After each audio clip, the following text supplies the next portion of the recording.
ቢስሚላህ አልহামዱሊላህ ወሰላቱ ወሰላሙ ዐላ ረሱሊላህ ሰለላሁ ዐለይሂ ወሰለም።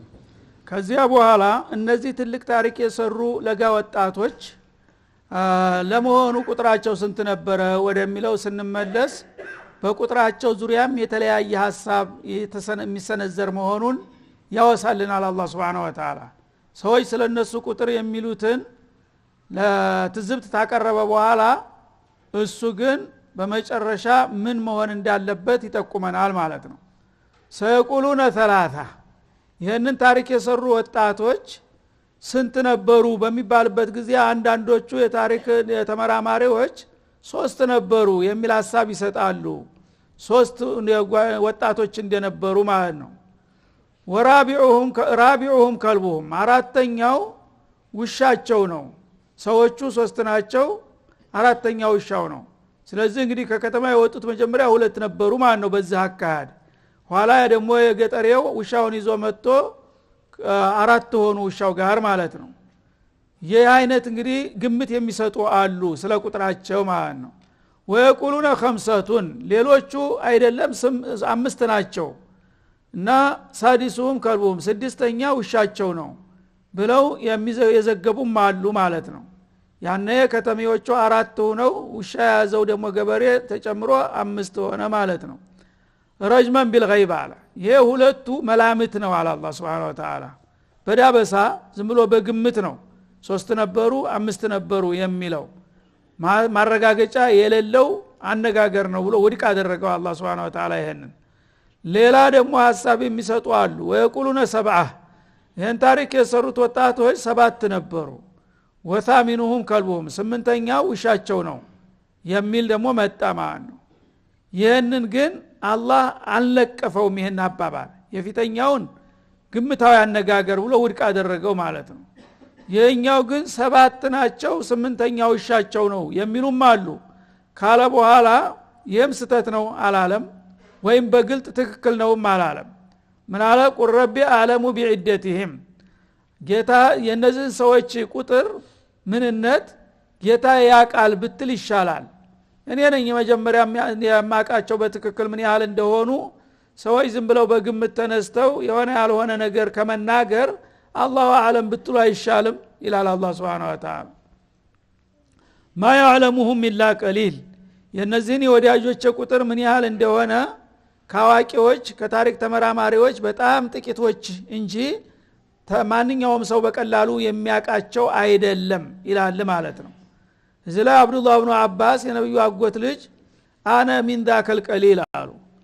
ተጥቂቶቹ በስተቀር የሚያቃቸው የለም ብሏል። ጥቂቶቹ አንዱ ነኝ አሉ። ሐብሩል ኡማ ረዲየላሁ ዐንሁ አርዳ اللهم علمه تأويل الكتاب ብለው ዱዓ አርገውላቸው ነበርና ነብያችን ሳቸውንም ያህል የተፍሲር ባለሙያ አልነበረም ማለት ነው። ስለዚህ አላህ በሩን አልዘጋም። ፍጡር አያውቀውም ሳይል ጥቂቶቹ እንጂ አያውቁም ይሄን ነገር ካለ እኔ ከጥቂቶቹ አንዱ ነኝና አውቀዋለሁኝ አሉ ማለት ነው። ስለዚህ ይሄ መጨረሻው አማራጭ ነው ማለት ነው። ሰባት ናቸው ስምንተኛው ውሻቸው ነው የሚለው ነው ትክክለኛው። ፈላቱ ማሪፊህም ኢላ ሚራአን ዛሂራ ለማንኛውም በእነዚህ ሰዎች ጉዳይ ተላይ የሆነ ጓልጓሉን እንጂ ጠለቅ ብለህ አትከራከር ስተት ላይ እንዳትወድቅ ማለት ነው። እንግዲህ አንድ ታሪክ ነገር በሚነሳ ጊዜ ሰዎች ራሳቸውን ግምት ይሰጣሉ። ግን ያን ነገር ዝም ብሎ ክርር ብለህ ጠንክረህ በምትከራከር ጊዜ ተቃዋሚህን ለማሸነፍ ስትል የሆነ ያልሆነ ውሸት አፈታሪክ ታመጣለህ። ያን ጊዜ ስተት ላይ ትወድቃለህ፣ ሰውንም ታሳስታለህ ማለት ነው። ጎላ ያለውን ነገር እነዚህ ሰዎች ወጣቶች ናቸው። በእምነታቸው ተጽዕኖ ተደርጎባቸው ለዲናቸው ብለው ኮብልለው ሄዱ። ያ አምባገነኑ ሊያጠፋቸው ሞከረ፣ አልተሳካም። አላህ ያኖረውን ያህል አኑሮ አወጣቸው የሚለው ነው ዋናው ነገር። ቁጥራቸው ስንት ነበር ምናምን የሚለው ቢታወቅም አይጠቅምም፣ ባይታወቅም አይጎዳም። እና በዚህ ጉዳይ ግልጽ የሆነውን ጎላ ያለውን አንኳር ነገር ነው እንጂ መነጋገር ያለብህ በደንብ የጠለቅ ብለህ ሽንጥን ገትራ መከራከር አያስፈልግም ይላል።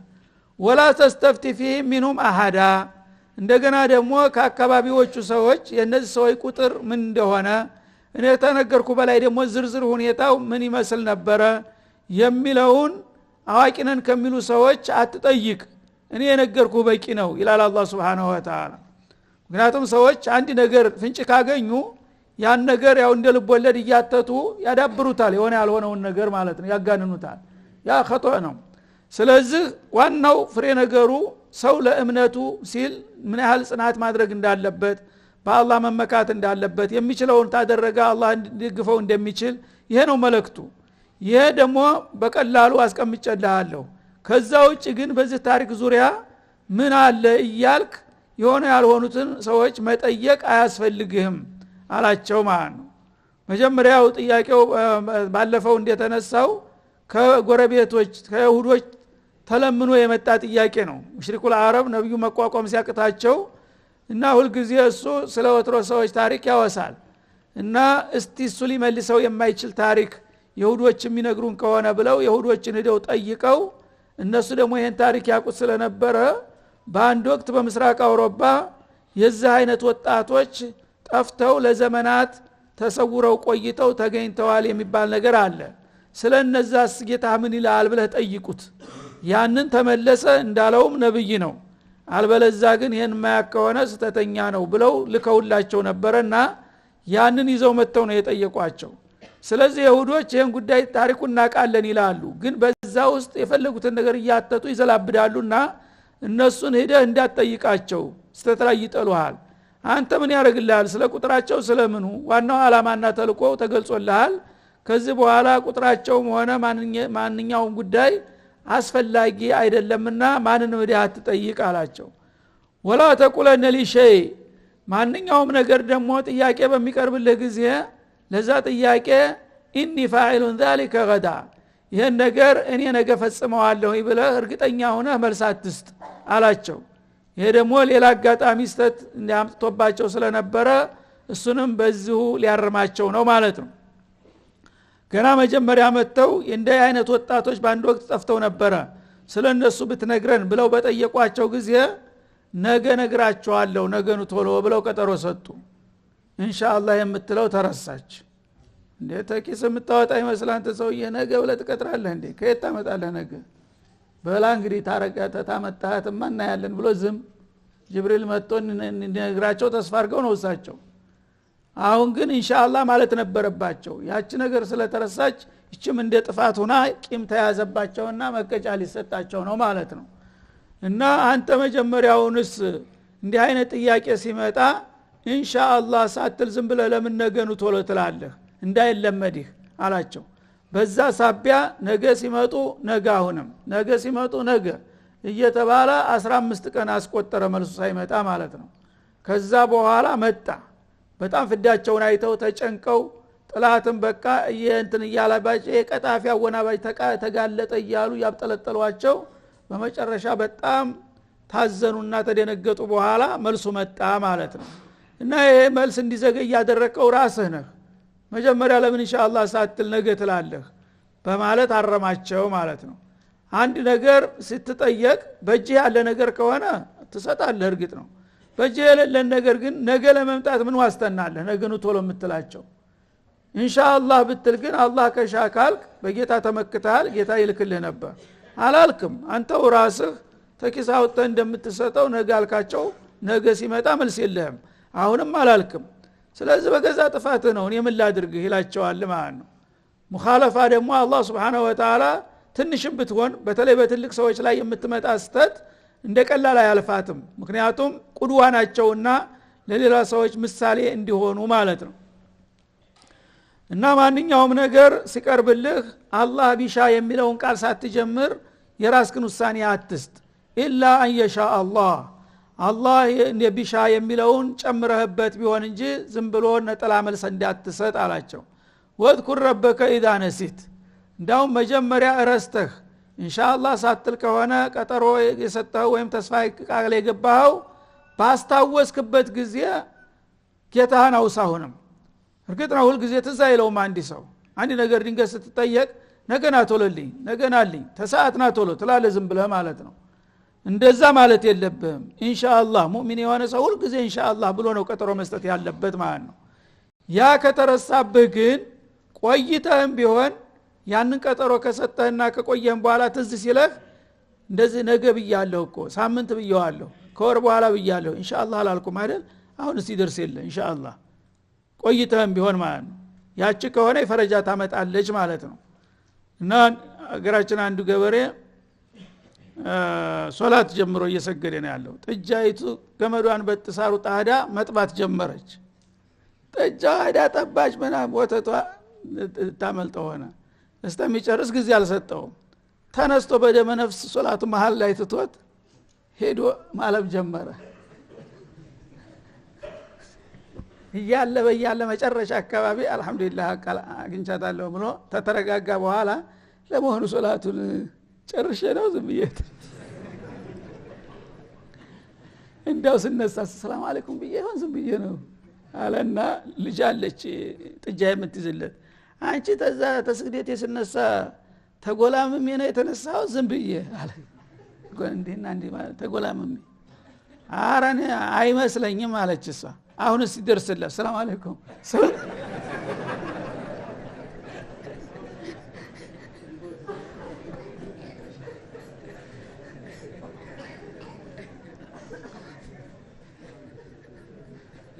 ፈትዋ ለራሱ ሰጥተው ጎበዝ ነው አለ الفطራ ልክ ነው ላይ ከልፍ الله ነፍሰን መጀመሪያ ተዛላለው አሁንም ተዛለኝ አሰላመትኩ خلاص ስለዚህ ላ ኢንሻአላህ ሙእሚን ሁሉ ጊዜ በጌታው መመካት አለበት ማንኛውንም ነገር እኔ ሰራዋለሁ ብሎ በእጁ ያዘው እንኳን ነገር ቢሆን ራሱ ሙሉ መወሰን ሳይኖርበት አላህ ኢንሻአላህ ካለ አላህ ያሳካለታል ተወኩል ነውና ማለት ነው እና በዚህ መልክ እንግዲህ ለነብዩ መሐመድ ሰለላሁ ዐለይሂ ወሰለም ያጋጠማቸውን ስተት እያረመ ነው ግር መንገዱን በሳቸው ተካሻ ደግሞ እኛንም እያስተማረን ነው ማለት ነው ማንንም ነገር ዝም ብለህ ተነስተህ ኢንሻአላህ ሳትል መቀጠር አይገባም ማለት ነው ኢላ ኢንሻአላህ ወዝኩር ረበከ ኢዛ ነሲተ እና ምን ያህል ጊዜ ነው ኢንሻአላህ ማለት መጀመሪያ ረስቼ ነበር ቆይታው ምን ያህል ጊዜ ተቆየው በኋላ ነው ማለት የምችለው ገደብስ የለውም ወይ ሲሏቸው ወለው بعد سنه አለው አብዱላህ ኢብኑ አባስ ከአመት በኋላም ተዘጋለ ኢንሻአላህ በላሉ አይፈርስብህም ማለት ነው እንግዲህ አንድ ነገር ቀጠሮ አድርገህ ነበር በሚቀጥለው አመት ኢንሻአላህ ለምሳሌ ወንድም ወይ ስትነጋገር በሚቀጥለው አመት ሐጅ እንገናኛለን አለ አሁን እንገናኛለን አልክ ቆይተ ግን ተስድስት ወር በኋላ ተዛለ ኢንሻአላህ ቃላል ነው ኢንሻአላህ ትላለህ ማለት ምናልባት ያ ነገር ቢፈርስብህ ከፋራ ማያስገ ወላሂ ብለህ እንኳን ቢሆን በከፋራ ተጠየቅም ኢንሻአላህ ታልክ ማለት ነው ፋይዳ አላት ስለዚህ ኢንሻአላህ የምትለው ሁሉ ጊዜ መረሳት የለባትም ማለት ነው እና በምትረሳ ጊዜ ባስታወስክበት ጊዜ በልግድ የለም በረሳ ጊዜ ማዕዙር ነው ስታስታውስ ግን እንደ አዲስ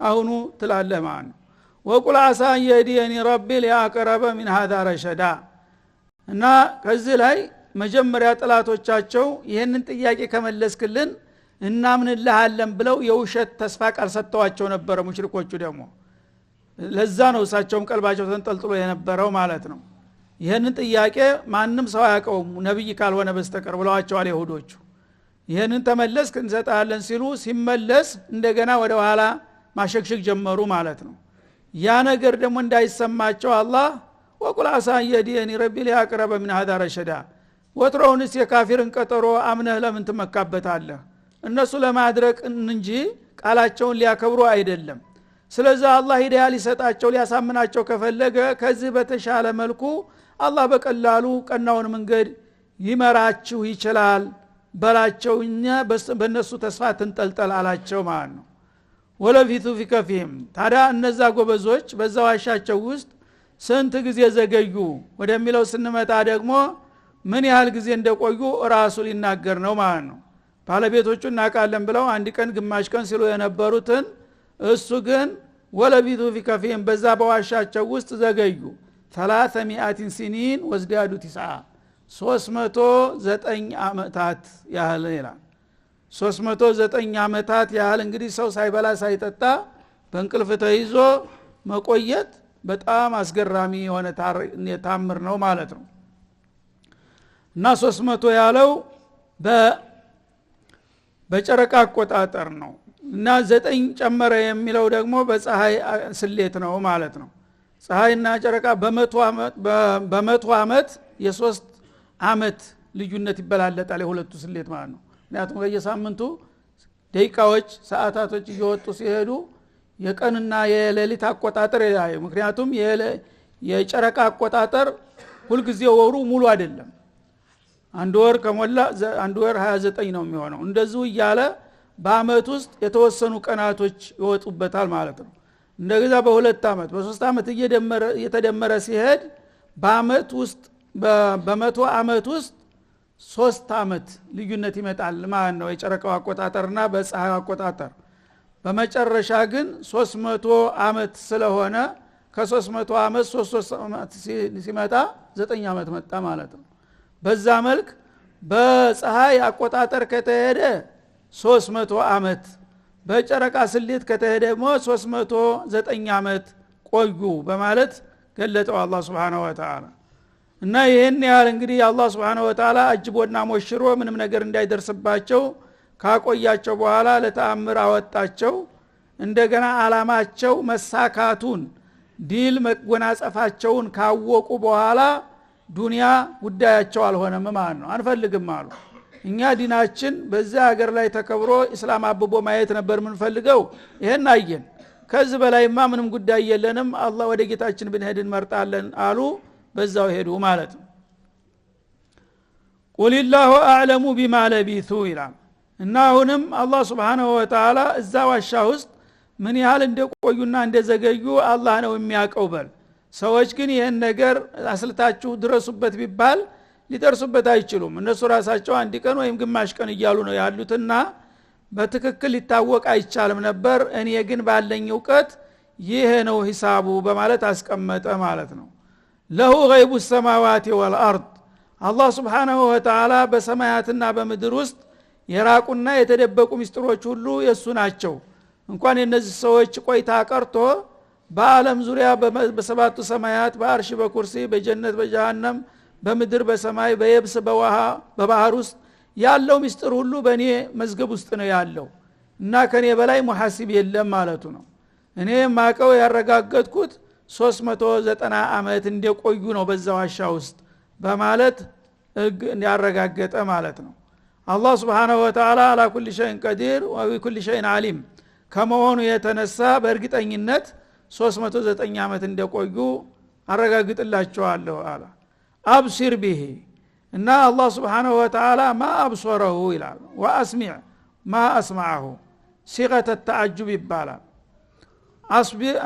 አብሲር ቢሂ واسمع ما احسنه وما ابصره ነበር አስሉ እና ያን ነጋገር በሌላ አባባል አብሲር ቢሂ واسمع ይባላል አንድ ሰው በጣም ተማንም የበለጠ ከርቀት መስማት ችሎታ ያለው ከሆነ አብሲር ቢፉላን ይባላል በማየትም እንደዛው ችሎታው ከፍ ያለ ከሆነ አስሚዕ ቢፉላን ይባላል ማለት ነው ما اسمعه وما ابصره ለማለት ገሌን ምን ያህል የመስማት ችሎታው ከፍ ያለ ነው የማየት ችሎታው ምን ያህል የላቀ ነው ለማለት አስሚዕ ቢሂ ወአብሲር ይባላል በዛ መልክ ገለጠው ያ አላህን Subhanahu Wa Ta'ala መስማትና ማየት የናንተ ማየት ሰው አይን አለው የሚባለው ሁሉ በተወሰነች ደረጃ ያያል ግን እዚህ ግባ አትባልም የማየት አቅማችን ማለት ነው እኛውን እዚህ የመስጂድ ውስጥ ሆነን ልናይ የምንችለው እዚህ አፊታችን ያለችውን 4 ሙረባዕ ግድግዳ ከለለ ነው የምናየው ማለት ነው እሷንም መስጂዱን በሙሉ አናይም እኔ አሁን ወደፊት ያለችውን ነው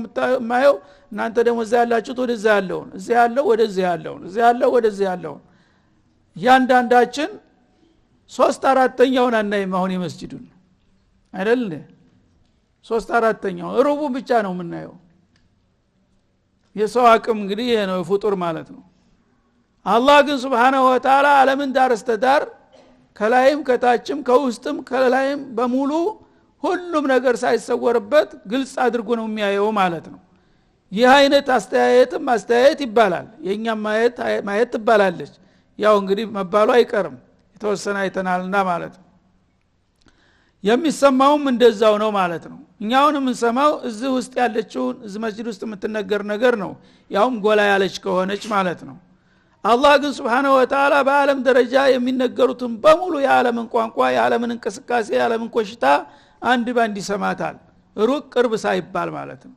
እንደ አይነት እንግዲህ ሰሚ ነው ሰሚ ሊባል የሚገባው ማለት ነው እና እንዲህ አይነት አዋቂና ሰሚ የሆነ ጌታ ነው የሚነግርህና የሚያስተምርህ ማለቱ ነው። ማለሁም ሚን ዱኒሂ ሚን ወልይ እና ለነዛ ለአህለል ከፎች ማለት ነው ታላህ በስተቀር ዋቢ አልነበራቸውም። እኔ ብቻ ነኝ ወዳጃቸውና ጠባቂያቸው። እኔም ያው ተወጣሁት በሚገባ ያቃል ኪዳኔን አሟልቼ እንክብካቤ አድርጌ ለዲል አበቃዋቸው ማለት ነው። ወላ ይሽሪኩ ፊ ሁክሚሂ አሐዳ እሱ ደግሞ በስልጣኑ ማንንም አያጋራም። አላህ Subhanahu Wa Ta'ala እንግዲህ መመለካው ቢበዛም የሥራ ጫና ይበዛብኛል ብሎ ረዳቶችን ምክትሎችን አይቀጥርም ማለት አላህ Subhanahu Wa Ta'ala ሽርክ አይወድም።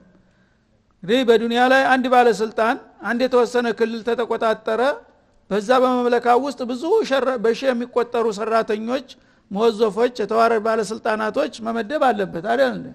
እሱ በግሉ ተሯሩጦ ሁሉ ሊመራ ሊያስተዳድር አይችልም። አላህ ግን ወላ ይሽሪኩ ፊ ሁክሚሂ አሐዳ ዓለም በሙሉ መመለካው ነው ዳር እስከ ዳር ሰማይ መሬቱ። በዚህ ሁሉ ዓለም የሚደረገውን እንቅስቃሴ አንድ ባንድ እኔ ራሴ እከታተለዋለሁኝ። ማንም አጋር ረዳት ተባባሪ አልፈልግም የሚጋራኝ ይላል ማለት ነው። ተምጠላው ሁሉ የበለጠ የምጠላው ነገር ቢሆን አጋር የሚባል ነገር ነው። አጋር አልፈልግም። እቺ ተጠንቀቋት ማለት ነው።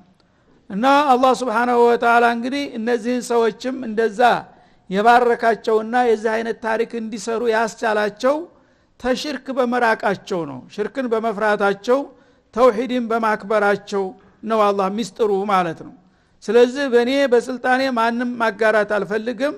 በዚች ነጥብ ላይ የሚስማማና ከኔ ጋራ የሚወገን ከኔ ማንንም የማያጋራ ሰው እኔ ጥያ አልጥለውም ጠብቀዋለሁኝ ዋቢ ሆንለታለሁኝ በማለት መልእክቱን ያስተላልፋል በዛ አጋጣሚ ማለት ነው። ስለዚህ እንግዲህ አላህ Subhanahu Wa Ta'ala ይሄንና የመሰሉትን ታሪኮች የሚያስቀምጠው ለምንድን ነው? ያለፉት አልፈዋል። ለትልከ ኡመቱን ቀድ ኸለት ለሃ ማ ከሰበት ወለኩም ማ ከሰብቱም ይላል። ሁሉም በየዘመኑ የሰራውን ሰርቶ ያወራውን አውርቶ ሂዷል ውጤቱን ሊረከብ። አሁን ያለው ትውልድም ደግሞ በተራው መጥቷል የሰራውን እየሰራ ነው ይሄዳል። ነገም ይመጣው ደግሞ ይመጣል በተራው። ግን ይሄ የታሪክ ሰንሰለት የሰው ልጆች በታሪካቸው እየተማሩና እየተመሩ መሄድ አለባቸው። ለመጥፎውም ለበጎውም ምሳሌ አለ። እነዚህ ለጋ ወጣቶች እንግዲህ ዝግቡ የማይባሉ በቁጥራቸው በአቅማቸው በጉልበታቸው ሊወጡት የማይታሰብ የሆነ ነገር ውስጥ ተጋፍጠው በቆራጥነት አላህ አለን ብለው በመነሳታቸው አላህ ምን ያህል እንደደገፋቸውና ዝናቸውን ከፍ እንዳደረገው ነው እየነገረን እያወደሰልን ያለው ማለት ነው። እነዛ ጥጋበኞች ደግሞ ሁሉ በእጁ ሆኖልናል ሁሉም ተኛ በላይ ማን አለ ማን አሸዱ ሚና ቁዋ የሚሉትን ደግሞ የተወሰነ ጊዜ አቅራሩ ጠራርጎ አጠፋቸው። የታሪክ አተላው ነው ወደቁ ማለት ነው። ስለዚህ አለል ባጢልና አለል ሐቅ ሁሉ ጊዜ ያለ ነው መድረኩ ላይ። አንድ ቀን አንዱ ይገለብጣል፣ አንድ ቀን አንዱ ይጥላል። ዋናው ግን በምን ዓላማ ነው እየታገልክ ያለው የሚለው ጥያቄ ነው። ለቅዱስ ዓላማ ከሆነ ሞትህ ራሱ ድል ነው። ለቅዱስ ለማይሞት ዓላማ የሚሞት ሰው ህይወትን ነው የሚገዛው ማለት ነው። ስለዚህ አላህ ወላ ተحسبن الذين قتلوا في سبيل الله امواتا بل احياء ይላል። በአላህ መንገድ ላይ የተሰዉት ሰዎች ሙታኖች እነገሌ ባጭር ተቀጩ አትበል። አንተ ነህ የተቀጨው። አላህ ሱላ ዓላማ ለቅዱስ ዓላማ ጀነተል ፊርደውስን አግኝቶ ነው የሄደው። ኢነላህ አሽተራ ሚነል ሙእሚኒን እንዳለው ለቅዱስ ዓላማ የሞተ ሰው ዓላማ ቢስ ሆኖ ከሚኖረው ሰው የበለጠ በዱንያም በአኺራም ክቡር ነው። ይሄንን ወቁ ነው የሚለን አላህ Subhanahu Wa Ta'ala። ስለዚህ እኛም በዓላማችን መጽናት ተሐቅ ጋር መወገን አለል ሐቅ ጋር መተባበር ያለብን መሆኑን ለመጠቆም ነው ዋናውና። ወሰለላሁ ዐለ ነብይ ወዐላ አሊሂ ወሰለም። ወሰላሙ ዐለይኩም ወራህመቱላህ